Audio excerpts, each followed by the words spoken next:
What's up? We're kicking it with Toogie Jackson. T-O-O-G-I-E. What's your approach with the audience or with your set? Well, my approach is I try to do something basically that everybody can get. I don't know, you may want to call it a topical comic, but I try to relate to everyone because I figure the more people you can relate to, the better it's going to be for everyone. You know, I never want anyone to leave feeling like, there was nothing in it for me. He didn't talk about the black people or the Asians or the Jews. No, just want to be. I guess I'm a topical comic. You know, you have to go into it open-minded. Mm-hmm. You got to realize that it's just comedy. You know, I mean, if they're throwing something at you, then that's different than it's physical comedy, I guess. No, it's you know, it is what it is. You know, when you go, it says comedy, right? Usually, right on the place, it says comedy. So you know what you're getting into. You know. Well, I got into comedy probably. I think it was when I was in first grade. I used to beat all the kids up.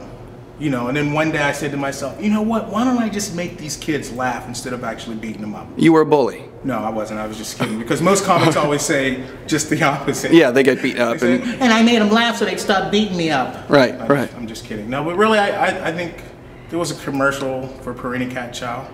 I'm telling my age now. It was a Purina Cat Chow. Chow, chow, chow. And the cat would do that. He's dancing. So I did that in front of the class one day, and the kids just went crazy. And I actually got sent to the principal's office. And for doing Purina Cat Chow? Because I wouldn't stop doing it because I love that laughter. I love that, you know, the kids were like, wow, let's do the chow, chow, chow again, which nobody even knows what it is. But that's what started it for me. Chow, chow, chow. And it's just, I just never stopped. You know? Where are you from? Pittsburgh. Well, originally from Newcastle, Pennsylvania, but I lived in Pittsburgh once I graduated. How long you been out here? I've been in LA for about 10 years now. 10 long, grueling, smoggy years, and I love it. And have you been doing stand-up the whole time? I've been doing stand-up for 10 years now. Wow. They say it takes 10 years to make it in this town, so. Right. The clock's ticking. What do you like about being on the road? What I like about being on the road, I would say the food and the hookers. No, just the actual being in the clubs, being with people that are there to see comedy. Like a lot of times when you're in Los Angeles, it's kind of like even though you have an audience, most of them are actors themselves or they're in the industry. So it's kind of like, they're kind of like, yeah, make me laugh while I read my script. Right. You know, so it's like, but when you're on the road, it's like they're there to see you and it's just the energy and just love it. Just love it, man. Mm-hmm. What's the best experience you had doing a show?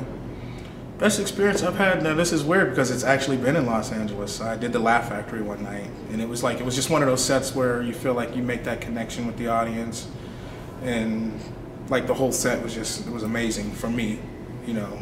Got that standing O and, you know, Jamie Masada looks at you and goes, very funny, buddy. But he still doesn't give me spots, no. Right. But no, it was at the Laugh Factory. That was like my best experience on stage. Well, I really enjoyed your work. I really enjoyed it. I appreciate that, man. I don't know. I enjoy doing it, man. I love it. I mean, to me, that's the best thing in the world is when you're on stage and you're connecting with your audience and they're having a good time and they're forgetting about how broke they are until they get the check. You know, when the checks drop, sometimes it gets a little weird. But for the most part, when you're on stage and you're connecting with that audience, it's the best feeling in the world, you know.